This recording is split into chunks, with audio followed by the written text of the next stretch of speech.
Hello friends, कैसे हैं आप लोग। आशा करता हूं फ्रेंड्स आप लोग बहुत अच्छे होंगे।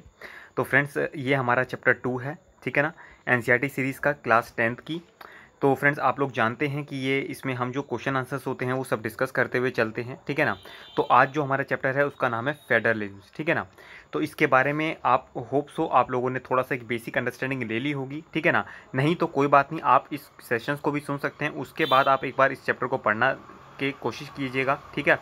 और अगर तब भी अगर आपको नहीं समझ में आता है तो प्लीज़ आप फ्री टू कमेंट कर सकते हैं। और अगर आप कहेंगे कि सर इसके लिए एक कॉन्सेप्चुअल वीडियो ले आइए तो फ्रेंड्स मैं उसके लिए भी कोशिश कर सकता हूँ, ठीक है।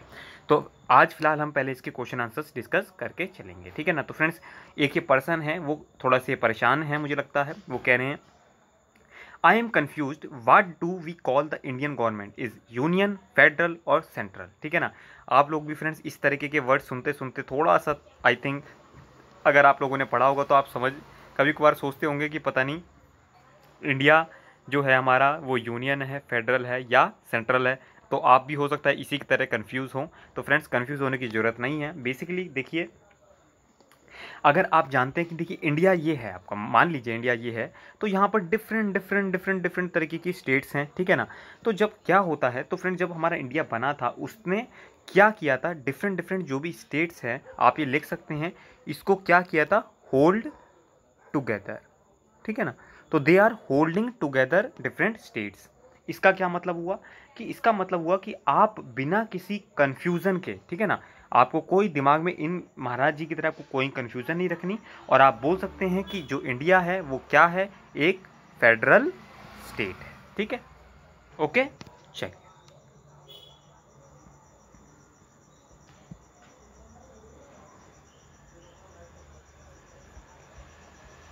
उसके बाद फ्रेंड्स एक और आपको नेक्स्ट दे रखा है, क्या है क्वेश्चन, कहते हैं ये आपको एक मैप दे रखा है फ्रेंड्स, जिसमें फेडरल पॉलिटिकल सिस्टम के बारे में बता रखा है। कनाडा यहाँ पर है, यूएसए आपका, ये रशिया हो गया, ये आपका इंडिया हो गया, ये ऑस्ट्रेलिया हो गया, ठीक है ना। इस तरीके से आपको डिफरेंट कंट्रीज दे रखी हैं। फिर बोलता है, कहता है though only 25 of the world's 192 countries have federal political system, their citizens make up 40% of the world's population.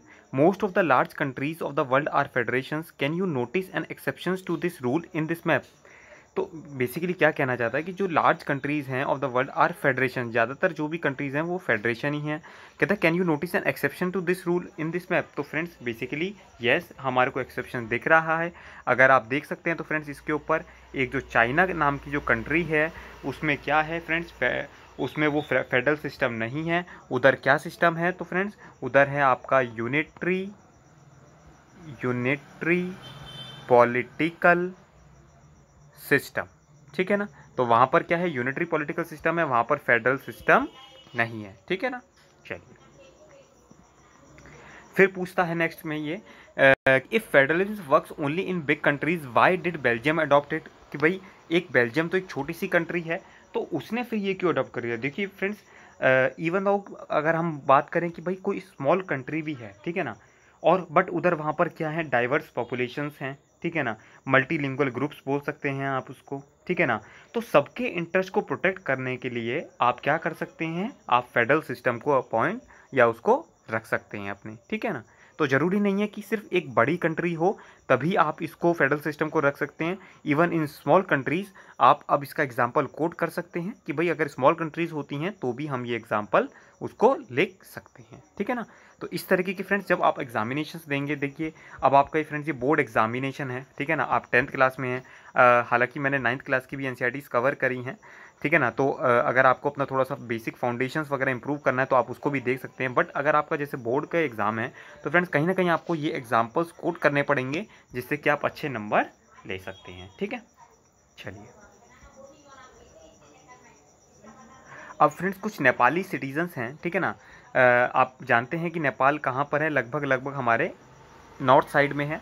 तो कहता है वह discussing with the proposals on the adoption of federalism in their new constitution. Friends आपको पता है नेपाल का constitution 2015 में आया है, ठीक है ना।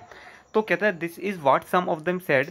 खाग देखिए वहाँ पर हमारे खागराज जी हैं, सरिता जी हैं, राम गणेश जी हैं, ठीक है ना। तो इन तीनों की हमारे को बात सुननी है और उसके बाद हमारे को ओपिनियन बतानी कि वो ठीक कह रहे हैं या गलत कह रहे हैं। चलिए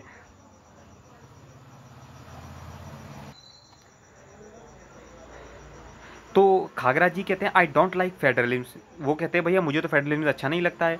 it would lead to reservation of seats for different caste groups as in India, कि भाई उसने इंडिया का देखा कॉन्स्टिट्यूशन, तो उसको देखकर ये उसने ओपिनियन अपनी बना ली। चलिए कोई बात नहीं, अभी हम देखते हैं उनको क्या कहते हैं।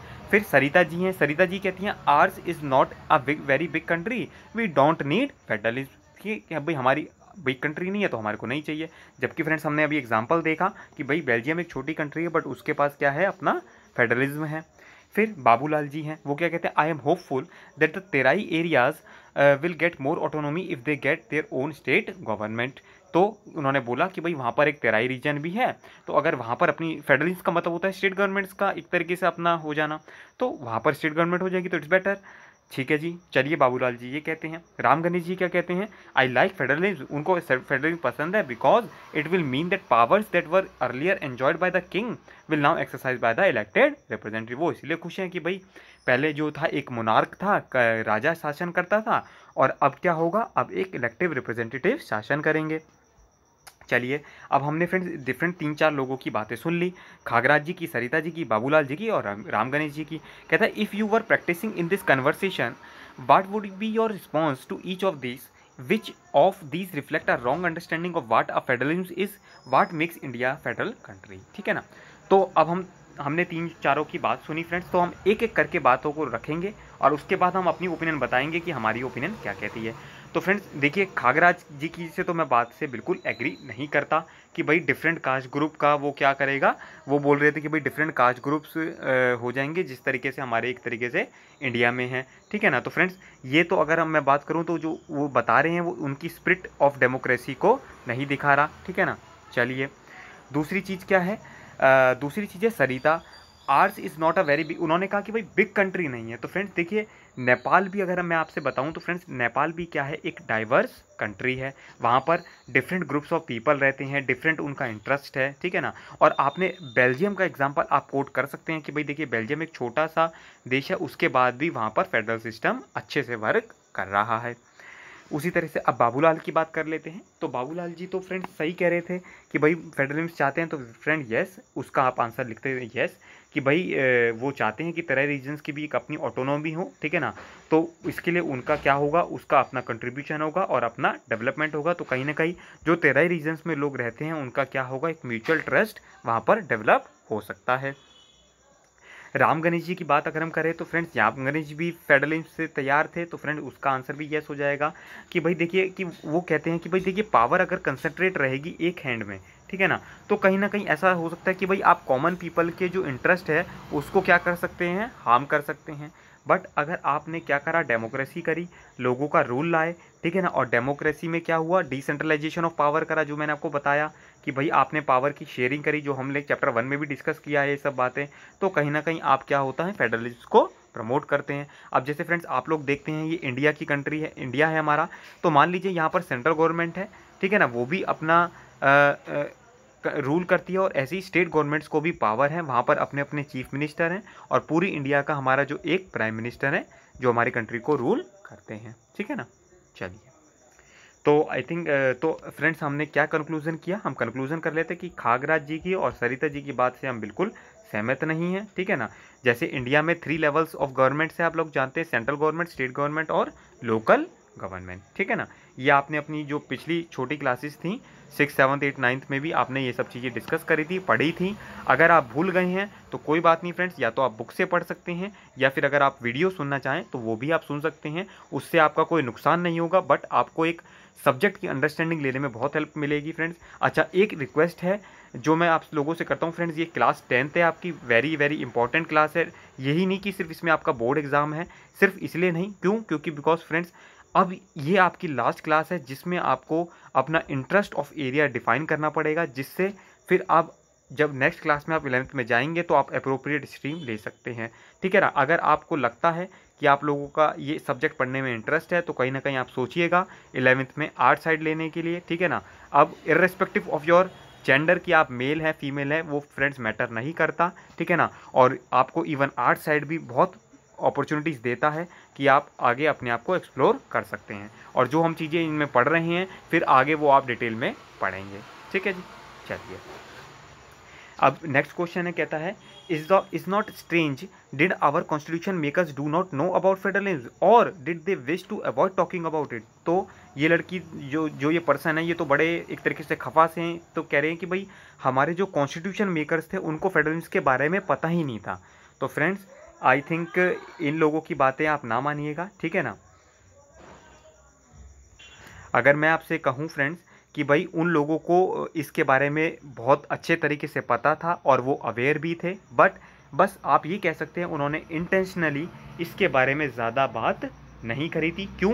क्योंकि फ्रेंड्स जब हमारी कंट्री आज़ाद हुई थी, आप लोगों को पता है हम 1947 में आज़ाद हुए थे ब्रिटिश के कॉलोनियल रूल से, ठीक है ना। तो कहीं वो एक जो शुरुआत थी उसमें हम लोगों को सबको साथ चलना था, तो कहीं ना कहीं ज़रूरत है कि जो पावर है वो एक लेवल पर हो, नहीं तो हमारी कंट्री बिखरने की उम्मीद पूरी रखती थी। और काफ़ी लोगों ने तो बोल भी दिया था कि अगर इंडिया रह जाए हमारे शासन के बाद तो हमें बताइएगा। तो फ्रेंड्स ये उन लोगों को चैलेंज था कि हम लोगों ने डेमोक्रेसी को गवर्न भी किया और हम लोग इकट्ठे साथ भी रहे, ठीक है ना। चलिए, तो ये बहुत गर्व की बात है फ्रेंड्स, इसका आपको भी प्राउड आज फील करना चाहिए। नेक्स्ट क्वेश्चन है, ये मैम कह रही हैं if agriculture and commerce are state subjects why do we have ministers of agriculture and commerce in union cabinet. तो मैम का क्वेश्चन अच्छा है कि भाई मैम कह रही हैं कि भाई मैंने देखा है, मैंने स्टेट सब्जेक्ट का मतलब होता है फ्रेंड्स, आप जानते हैं शेड्यूल 7 में ना हमारी 3 लिस्ट दे रखी हैं, एक तरीके से सेंटर की लिस्ट, स्टेट की लिस्ट और कॉन्करेंट लिस्ट, ठीक है ना। तो ये लिस्ट में होता है कि जिस लिस्ट का जो मैटर है वही बनाएगा, उसके लिए कानून वही बनाएगा। तो ये बोली कि भाई मैंने देखा एग्रीकल्चर और कॉमर्स तो स्टेट के सब्जेक्ट हैं, तो फिर यूनियन कैबिनेट में उनकी जगह क्यों है। तो फ्रेंड्स बेसिकली क्या होता है कि आप लोगों को डील करना पड़ता है कमर्शियल से और एग्रीकल्चर कमोडिटीज़ से, स्टेट्स को भी और सेंटर को भी। तो कहीं ना कहीं हद तक उस प्राइस को कंट्रोल करना, क्या टैक्स के प्रोविजंस होते हैं उसमें, उस चीज़ को मॉनिटर करना, तो एक सेपरेट मिनिस्ट्री की ज़रूरत थी, इसलिए यूनियन कैबिनेट में उसकी घोषणा करी गई और इसलिए उसको रखा भी गया, ठीक है। तो होप्स हो इन मैम की तरह अब आपको डाउट नहीं होगा। ओके, चलिए अब एक ये फ्रेंड्स लेटेस्ट रिवाइज कुछ आपको केस दे रखा है, आप लोगों ने इसकी स्टोरी पढ़ी होगी। Pokhran the place where India conducted its nuclear test. Friends ये पोखरन आपका गुजरात में है, राजस्थान में है, गुजरात से ऊपर आपका ये राजस्थान आता है। तो बेसिकली क्या था कि suppose the government of Rajasthan was oppose to the central government nuclear policy, could it prevent the government of India from conducting the nuclear test. अब ये कहना चाहते हैं, अब देखिए ये कहीं ना स्टेट गवर्नमेंट को सेंट्रल गवर्नमेंट से लड़ाने की बात चल रही है कि मान लीजिए कि भाई अब स्टेट गवर्नमेंट है, राजस्थान स्टेट गवर्नमेंट है, तो वहाँ पर राजस्थान स्टेट गवर्नमेंट का एक तरीके से रूल चल रहा है, ठीक है ना। तो कह रहे कि भाई अब सेंट्रल गवर्नमेंट ने कहा कि भाई आप यहाँ पर न्यूक्लियर टेस्ट कर लीजिए। तो फिर अब ये कह रहा है कि स्टेट गवर्नमेंट अगर मना कर दे सेंट्रल गवर्नमेंट को तो क्या होगा। तो फ्रेंड्स पहली बात तो ऐसा जो हमारी ये एक तरीके से जो कहना चाह रहे हैं तो वो ऐसा नहीं कर सकते, ठीक है ना। एक तरीके से आप गवर्नमेंट ऑफ इंडिया को, क्योंकि फ्रेंड्स सेंट्रल गवर्नमेंट जो है वो सबसे ऊपर है, ठीक है ना। तो ये तो एक तरीके इसी तरीके से हो गया कि भाई सुप्रीम कोर्ट को आप वर्डिक्ट देने से मना कर दें और हाई कोर्ट से ही आप डिसीजन लें कि भैया हाई कोर्ट ही सबसे उच्च हमारा न्यायालय है। तो ऐसा फ्रेंड्स नहीं होता है, ठीक है ना, वो इस तरीके से मना नहीं कर सकती है। नेक्स्ट क्वेश्चन है, suppose the government of Sikkim plans to introduce new textbooks in its school but the union government does not like the style and content of the new textbook. In that case does the state government need to take permission from the union government before these textbooks can be launched? तो friends कहते हैं मान लीजिए अगर union government को किसी उनके books के उनसे दिक्कत है तो यस, चाहे वो अपना स्टेट गवर्नमेंट है उनका, बट फिर भी तब भी उनको परमिशन लेनी पड़ेगी। क्यों? क्योंकि जो एजुकेशन आपका सब्जेक्ट है वो कॉन्करेंट लिस्ट में है, ठीक है ना। तो सबसे पहले आपको उनकी परमिशन लेनी होगी और उसके बाद जैसे मान लीजिए उन्होंने अपनी बुक भी डाल दी और अगर सेंट्रल गवर्नमेंट ने बोला कि ये बुक लगनी चाहिए तो कहीं ना कहीं अगर कन्फ्लिक्ट हो गया तो सेंट्रल गवर्नमेंट का प्रिवेल होता है, ये कॉन्करेंट लिस्ट में बात बता रखी है, ठीक है। चलिए उसके बाद लास्ट क्वेश्चन है फ्रेंड्स इसमें कि suppose the chief minister of Andhra Pradesh, Chhattisgarh and Odisha have different policies on their how their state police should respond to the Naxalites, ठीक है। Can the prime minister of India intervene and pass an order that all chief minister will have to obey? तो friends ऐसा नहीं है। क्यों? क्योंकि जो police है वो स्टेट का मैटर है, ठीक है ना। तो अब वो जैसा चाहें अपनी स्टेट में पॉलिसीज़ को रन कर सकते हैं to prevent the problem of Naxalite, ठीक है ना। तो ये आप देख सकते हैं फ्रेंड्स, एक नक्सलाइट की प्रॉब्लम्स है, उसको रोकने के लिए वो कुछ भी इनिशिएटिव्स ले सकते हैं, उसमें कोई भी प्राइम मिनिस्टर का रोल नहीं होगा, ठीक है ना। अब फ्रेंड्स आप ये देख सकते हैं, ये आपका एक मैप दे रखा है। देखिए अब इस तरीके का मैप एप्लीकेशन नहीं है फ्रेंड्स, आप जानते हैं कि भाई ये आपका 1947 का मैप है कि देखिए उत्तर प्रदेश को यूनाइटेड प्रोविंस बोला गया, राजस्थान को राजपुताना बोला गया, ठीक है ना, श्रीलंका जिसको आज आप बोलते हैं उसको सिलोन बोला गया, ठीक है ना। तो इसी तरीके से डिफरेंट डिफरेंट नाम हैं, ठीक है ना, कुछ चीज़ों का। तो जैसे आप ये देख सकें वेस्ट पाकिस्तान है, यहाँ पर आपका ये ईस्ट पाकिस्तान हो गया, ठीक है ना। आप जानते ही हैं नॉर्थ ये होता है, साउथ ये होता है, आपका वेस्ट ये होता है, ईस्ट ये होता है, ठीक है जी। तो उसी को ध्यान में रखना है आपको, और ये आपका जो है वो अब एक रियल मैप है जो अब आप एट प्रेजेंट उसको देखते हैं, ठीक है ना। तो अब ये कुछ क्वेश्चन वगैरह बेसिक क्वेश्चंस हैं, मतलब ऐसा कुछ इसमें फ्रेंड्स ज़्यादा वो नहीं है, आप इसके खुद भी आंसर दे सकते हैं, और नहीं तो मैप है आप क्लियरली देख के आप उसको आंसर कर सकते हैं, ठीक है ना। चलिए हम कुछ जो लॉजिकल क्वेश्चंस हैं वो डिस्कस कर लेते हैं। कहता है use Hindi, why Hindi and why not Bangla और तेलुगू, ठीक है ना फ्रेंड। तो फ्रेंड्स जब आप जानते हैं कि कुछ हिंदी लैंग्वेजेस को लेकर जनरली रूल किया था, तो फ्रेंड अगर मैं आपको मोटा मोटा कहूँ तो फ्रेंड नॉर्थ इंडिया में ज़्यादातर हिंदी बोली जाती है, ठीक है ना, और साउथ इंडिया के लोग ज़्यादातर थोड़ा सा इंग्लिश को प्रेफर करते हैं। ऐसा नहीं है कि साउथ इंडिया में हिंदी नहीं बोली जाती और नॉर्थ इंडिया में सिर्फ हिंदी ही बोली जाती है, ऐसा बिल्कुल भी नहीं है, ठीक है ना। यहाँ पर कोई इस तरीके की बांटने की बात नहीं है, बट एक जो थोड़ा सा एक अगर हम मेजर कंक्लूजन सा ड्रॉ करें कि भाई साउथ में तमिलनाडु है, आंध्र प्रदेश है, वो इस तरीके को थोड़े से स्टेट्स हैं जो कि थोड़ा सा इंग्लिश की तरफ उनका इन्फ्लुएंस ज़्यादा है, ठीक है ना। और कुछ पहले जब हमारा देश आज़ाद हुआ था उसके बाद उन्हीं ने ऑब्जेक्शंस भी करा था कहीं ना कहीं लैंग्वेजेस को लेकर। तो अब ये क्या कहना चाहता है कि जो गवर्नमेंट ऑफ इंडिया है उनका जो कॉन्स्टिट्यूशन है, उन्होंने कहा कि भाई हिंदी भी और इंग्लिश भी दोनों क्या होंगी, हमारी ऑफिशियल लैंग्वेजेस होंगी, ठीक है ना। तो अब किसी को भी दिक्कत नहीं है, मतलब कि जो इंग्लिश को प्रमोट करना चाहते हैं वो इंग्लिश को प्रमोट कर सकते हैं, और जो हिंदी को प्रमोट करना चाहते हैं वो हिंदी को प्रमोट कर सकते हैं, क्योंकि आप जानते हैं फ्रेंड्स 40% जो भी पॉपुलेशन है हमारी कंट्री की वो क्या है, हिंदी स्पीकिंग है, ठीक है ना। तो आपको अपनी मातृभाषा का गर्व होना चाहिए, ऐसा नहीं आपको फील होना चाहिए कि भैया हम हिंदी बोल रहे हैं तो हम इन्फीरियर हैं या हम लोगों ने ऐसा कुछ क्राइम कर दिया। फ्रेंड्स इस चीज़ के लिए मैं आपको बोलता हूँ कि जो हमारे प्रधानमंत्री हैं वो भी फ्रेंड्स हिंदी बोलते हैं, तो जब अगर हमारे प्रधानमंत्री हिंदी बोल सकते हैं तो आप लोग कि हिंदी को बोलने में क्यों इतने हिचकिचाते हैं और शर्माते हैं, तो मुझे इसका कोई कारण समझ में नहीं आता है, ठीक है जी। ठीक है, इंग्लिश एक अच्छी लैंग्वेजेस हैं, अगर आपको डिफरेंट मतलब मान लीजिए दूसरी कंट्रीज़ में जाना है आपको, या कुछ अदर्स तरीके से अगर आपको ग्रोथ चाहिए तो ये एक वन ऑफ द लैंग्वेजेस है, ठीक है ना। तो जैसे इंग्लिश है ऐसी उस तरीके से सारी फ्रेंच है, चाइनीज़ है। तो ऐसे तो फ्रेंड्स आप देखें कि भाई जापान है, जापान में तो जापान तो इंग्लिश नहीं लैंग्वेज यूज़ करता, चाइना तो इंग्लिश लैंग्वेज यूज़ नहीं करता, तो इनकी तो ग्रोथ ही नहीं होनी चाहिए इस तरीके से। बट अगर आप ऐसा सोचते हैं कि भाई हम लोग इंग्लिश नहीं बोलेंगे तो हमारी ग्रोथ नहीं होगी, तो फ्रेंड्स ऐसा कुछ नहीं है। अगर आप लोग ये चीज़ें एग्जाम्पल देखेंगे तो कहीं ना कहीं आप अपनी लैंग्वेज की इंपॉर्टेंस को जानेंगे और उसका महत्व को जानेंगे, ठीक है।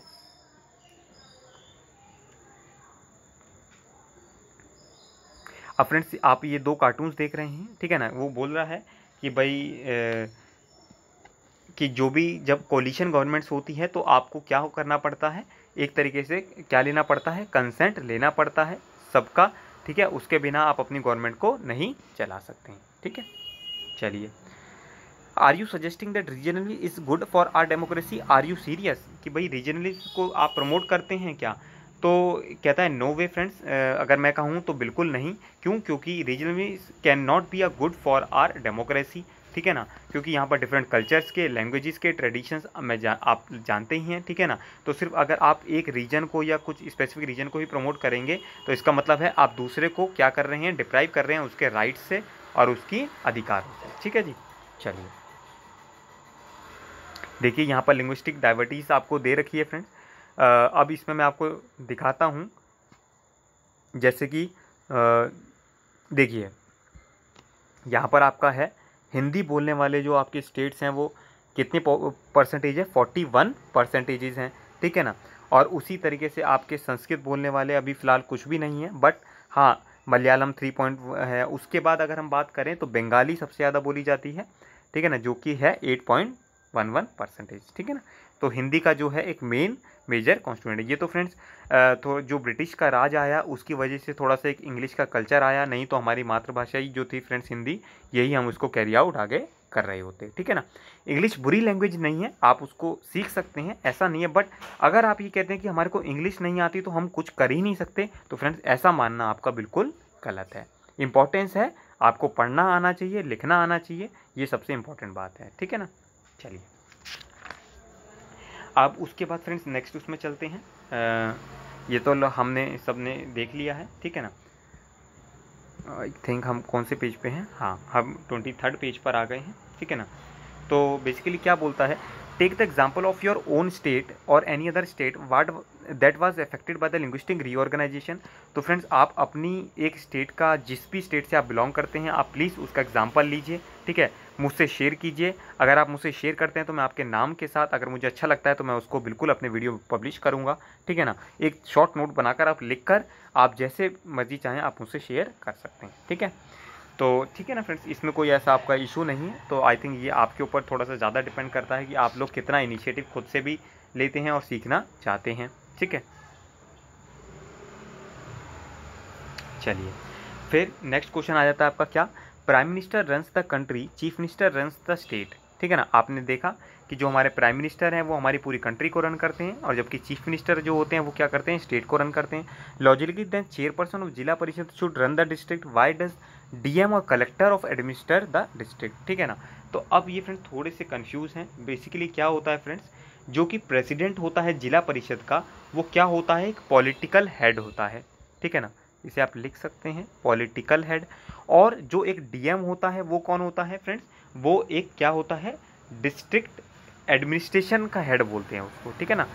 और डीएम कौन होता है फ्रेंड्स, डीएम होता है फ्रेंड्स आईएएस ऑफिसर्स, ठीक है ना, आईपीएस ऑफिसर्स वगैरह, ये सारे आपके डिस्ट्रिक्ट मजिस्ट्रेट होते हैं, जो कि यूपीएससी की जो सर्विसेज होती है उसको क्लियर करने के बाद ये पोजीशन उनको एक्वायर करने को मिलती है, ठीक है।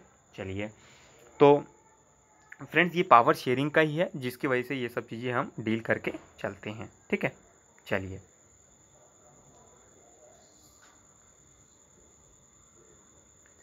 अब कहता है फ्रेंड्स क्या कि आई थिंक ये तो फिर वही है, आप लोगों के उससे डील करता है, बट हम कोई बात नहीं, हम क्वेश्चंस को डील कर लेंगे, ठीक है ना, जो एक्सरसाइज पार्ट का है। तो कहता है locate the following states on a blank outline political map. तो ये तो फ्रेंड्स आप मैप बनाकर इसको लोकेट कर ही सकते हैं, आपके पास बुक में भी पूरा मैप दे रखा है, ठीक है ना। तो जो एक कॉमन सेंस वाले क्वेश्चन हैं वो हम कर लेते हैं। आई थिंक थर्ड क्वेश्चन है, थर्ड क्वेश्चन से हम शुरुआत करते हैं। कहता है point out one feature in the practice of federalism in India that is similar to and one feature that is different from that of Belgium, ठीक है ना। तो अगर हम बात करें इंडिया की और बेल्जियम की, कुछ चीज़ें जो सिमिलर हैं और कुछ चीज़ें जो डिफरेंट हैं। तो सिमिलर क्या है फ्रेंड्स, कि जो इंडिया और बेल्जियम है उसमें क्या है, 3 टायर गवर्नमेंट, ठीक है ना। चलिए ये तो क्या हो गया, हमारा सिमिलर फीचर हो गया। और अगर हम डिफरेंट फीचर की बात करें तो डिफरेंट क्या है हमारा इंडिया और बेल्जियम में, कि जो बेल्जियम है वहाँ पर क्या है, कम्युनिटी की एक तरीके से गवर्नमेंट है एज अ थर्ड टायर, जबकि हमारे पास क्या है, हमने किसी उसको रेस को और कास्ट में नहीं बांट रखा है, हमने उसको क्या कह रखा है, जो हमारे यहाँ है वो लोकल सेल्फ गवर्नमेंट है, ठीक है। समझ में आया आपको, इसका क्या मतलब हुआ कि जो हमारे पास बेल्जियम में है वो कम्युनिटी के बेसिस पर है थर्ड टायर में, और हमारे यहाँ लोकल सेल्फ गवर्नमेंट है, ठीक है। तो इस तरीके से हमारा वो डिफरेंस भी हो जाता है। क्वेश्चन नंबर 4 है what is the main difference between the federal form of government and the unitary one. तो कहता है कि फेडरल फॉर्म और यूनिटरी में क्या फ़र्क है। तो फ्रेंड्स मैंने आपको यूनिटरी का एग्जांपल दिया था, जैसे चाइना होती है, जहाँ पर यूनिटरी फॉर्म में क्या होता है, सारी पावर्स यूनाइटेड होती है, एक के पास होती है, वहाँ पर किसी भी तरीके की पावर शेयरिंग नहीं होती है, जैसे आपका चाइना हो जाता है जिसका एग्जाम्पल। उसी तरीके से अगर हम फेडरल की बात करें तो फेडरल में आपका इंडिया आ जाता है, जहाँ पर पावर शेयर करी जाती है डिफरेंट ऑर्गन्स के बीच में भी और डिफरेंट लेवल्स ऑफ गवर्नमेंट के बीच में भी। उसमें आप एग्जांपल दे सकते हैं, आपका बेल्जियम हो गया, यूएसए हो गया, ऑस्ट्रेलिया हो गया, ठीक है। चलिए उसके बाद नेक्स्ट क्वेश्चन है, कहता है state any 2 differences between local government before and after constitutional amendment act amendment in 1992, ठीक है ना। तो फ्रेंड्स अगर हम बात करके चलें कि 1992 में कॉन्स्टिट्यूशन के अमेंडमेंट से पहले क्या लोकल गवर्नमेंट हमारी थी और उसके बाद ऐसी क्या गवर्नमेंट आ गई। तो फ्रेंड्स जब पहले 1992 से अगर हम पहले बात करें, जो लोकल गवर्नमेंट्स के इलेक्शंस होते थे वो रेगुलरली नहीं होते थे, उसके बाद अब रेगुलरली इलेक्शंस होने लगे हैं। ठीक है,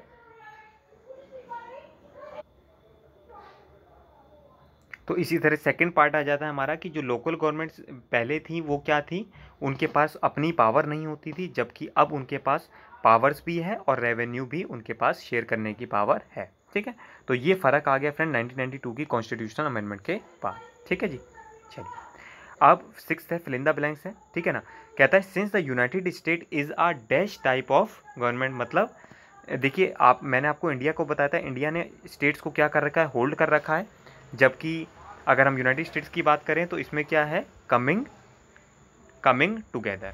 ठीक है ना, United states is a coming together type of federation, all the constituent states have equal powers and states. ठीक है ना, और जो भी स्टेट्स हैं वहाँ पर क्या है, एक तरीके से स्ट्रॉन्ग है वहाँ पर, जितनी, जैसे आप ये कह सकते हैं कि जो यूनाइटेड स्टेट्स की स्टेट्स हैं वो ज़्यादा स्ट्रॉन्ग है as compare to the India. ठीक है जी, but India is a holding together. ठीक है ना, मैंने आपको पहले ही बताया था, in India the dash government has more power, किसके पास ज़्यादा पावर है, सेंट्रल गवर्नमेंट के पास ज़्यादा पावर है। ठीक है जी, चलिए फिर आपको दे रखा है, here are 3 reactions to the language policy followed in India, give an argument and an example to support any of these positions. Sangeeta, Arman, Harish, the policy of accommodation has strengthened national unity, language based states have divided us by making everyone conscious of their languages. Harish, the policy has only helped to consolidate the dominance of English over all other languages. तो friends यहाँ पर 3 तरीके के लोग हैं जिन्होंने अपनी अपनी बातें बोली हैं, तो वो क्या कहना चाहते हैं। तो अगर आप कहें तो फ्रेंड्स संगीता क्या कह रही है, the policy of accommodation has strengthened the national unity, कि भाई आप लोगों ने जो ये पॉलिसी ऑफ एकोमोडेशन रखी है उसी की वजह से क्या हुआ है, हमारा जो नेशनल यूनिटी है वो स्ट्रेंथन्ड हुई है। तो कहीं ना कहीं हद तक हम भी आपकी संगीता जी की बातों से क्या करते हैं, एग्री करते हैं। ठीक है ना, सबसे पहले हिंदी को ही ऑफिशियल लैंग्वेज रखा गया था, उसके बाद इंग्लिश को भी उसको शामिल कर लिया गया था। ठीक है जी, चलिए अब हमारा जो इसमें नेक्स्ट पार्ट है फ्रेंड्स वो क्या है, the distinguished feature of a federal government is, federal government का एक डिस्टिंग फीचर क्या होता है, national government gives some power to the provincial government, national government ऐसा नहीं, जो मतलब ऐसा नहीं है कि भाई सेंट्रल गवर्नमेंट ने अपने हिस्से की पावर निकाल के स्टेट गवर्नमेंट को दी, ऐसा नहीं मान के चलना फ्रेंड। एक तरीके से गवर्नमेंट की जो पावर थी उसी ने ही अपना कुछ पावर दे दिया है। ठीक है ना, अब उसका कंट्रोल फिर उसके पास नहीं है। ठीक है ना, ऐसा नहीं कि आप सेंट्रल गवर्नमेंट ने कुछ पावर दी फिर उसको वो वापस ले सकता है, ऐसा नहीं है। ठीक है ना, तो इसका मतलब क्या हुआ, government power is divided between the different levels of government की। ठीक है ना, जैसे कि मान लीजिए आपने 100 रुपये हैं इनके पास, तो आपने 10 रुपये इनको निकाल कर दे दिए। ठीक है ना, तो अब आपके पास कितने रुपये बचे, 90 रुपये। ठीक है ना, ऐसा नहीं है कि भाई इसी 100 रुपये में से आपने 10 रुपये दिए और फिर ये वापस भी ले लेगा, तो इस तरीके से बात नहीं बनती। ठीक है, चलिए अब कुछ फ्रेंड सब्जेक्ट्स दे रखे हैं। ठीक है ना, जो मैंने आपको बताया था 3 लिस्ट होती हैं, तो आपको इसमें बांटना होगा। चलिए मैं आपको करवा देता हूँ, लिखिए। यूनियन लिस्ट में क्या है आपका, डिफेंस का है मैटर। ठीक है, फिर यूनियन लिस्ट में आपका बैंकिंग का मैटर है, आप देख सकते हैं, और फिर यूनियन लिस्ट में आपका कम्युनिकेशन का मैटर है। उसी तरीके से स्टेट लिस्ट में आपका क्या मैटर है, स्टेट लिस्ट में आप देख सकते हैं पुलिस का था, आप लोगों को पता है, एग्रीकल्चर का था, ट्रेड का था, कॉमर्स का था। कॉमर्स इसमें है नहीं, वो मैंने आपको एडिशनल बता दिया क्योंकि हमने वहाँ देखा हुआ था। कॉन्करेंस लिस्ट में क्या था फ्रेंड्स, आपने देखा था एडुकेशन का था, फॉरेस्ट का था और मैरिजेस का है। ठीक है, चलिए फिर कुछ बात क्वेश्चंस दे रखा है कि examine the following pairs that give the level of government in India and the powers of the government at the level to make laws on the subject mention against each, which of the following pairs is not correctly matched. आपको लगता है कि भाई काफ़ी कहता है कुछ pairs तो है एग्जैक्टली मैच कर रहे हैं पर कुछ नहीं कर रहे। स्टेट गवर्नमेंट की पावर स्टेट लिस्ट में, सेंट्रल गवर्नमेंट की पावर यूनियन लिस्ट में, central and state concurrent list में, बट लोकल गवर्नमेंट के लिए फ्रेंड्स कोई इस तरीके से लिस्ट डिफाइन नहीं करी गई है। ठीक है, चलिए match list 1 and list 2 and select the correct answer using the codes given below the list. इसका क्या मतलब हुआ कि भाई जो यूनियन ऑफ इंडिया है उसका क्या मतलब होता है, यूनियन ऑफ इंडिया का मतलब होता है आपका प्राइम मिनिस्टर। स्टेट का क्या मतलब होता है, स्टेट में क्या होते हैं, स्टेट में गवर्नर होते हैं। ठीक है ना, तो आप लिख सकते हैं म्यूनिसिपल कॉरपोरेशन में क्या होता है फ्रेंड्स, म्यूनिसिपल कॉरपोरेशन में मेयर होता है, और ग्राम पंचायत में क्या होता है, ग्राम पंचायत में सरपंच होता है। ठीक है, बहुत ही कॉमन एग्जांपल्स थे, आसानी से समझा भी जा सकता है।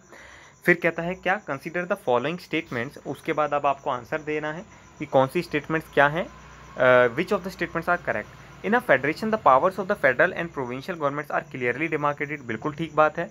India is a federation because the powers of the union and state governments are specified in the constitution and they have exclusive jurisdiction on their respective subjects, बिल्कुल आप लोगों ने देखा ही है ऊपर, ये तो कॉमन सी बात है कि भाई जिसकी पावर है उसको वही एक्सरसाइज कर सकता है। जैसे आपने देखा था कि भाई पुलिस में वो क्या था, वो इंटरफेरेंस नहीं कर सकते थे।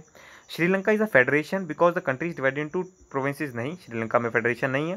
India is a longer federation, क्या कह रहा है, India is no longer a federation because some of the power of state have been devolve to the local, नहीं ऐसा नहीं है, लोकल गवर्नमेंट्स के पास अपनी पावर है, स्टेट गवर्नमेंट के पास अपनी पावर है, सेंट्रल गवर्नमेंट के पास अपनी पावर है। तो फ्रेंड इसका आंसर हो जाएगा ए एंड बी, आप देख सकते हैं हमारा ऑप्शन हो जाएगा, आपका ऑप्शन हो जाएगा सी। ठीक है, चलिए तो फ्रेंड्स इसी के साथ हमने अपना ये चैप्टर भी कंप्लीट कर लिया है। थोड़ा वीडियो आई थिंक हो सकता है लंबा हो गया, बट कोई बात नहीं फ्रेंड्स, आप लोगों ने अपना पेशेंस बनाए रखा, बहुत बहुत धन्यवाद फ्रेंड्स आपका। चलिए फ्रेंड्स, ऑल द बेस्ट, ठीक है ना, और बेस्ट ऑफ लक आपको। इसी तरह से मन लगाकर पढ़ाई करते रहिए, जो भी आप अगर कॉम्पिटिटिव एग्जाम्स दे रहे हैं तो उसके लिए भी आपका मेरी तरफ से आपको बेस्ट विशेस है, ठीक है ना। बाकी मिलते हैं फ्रेंड्स नेक्स्ट लेक्चर में, ठीक है, thank you, all the best.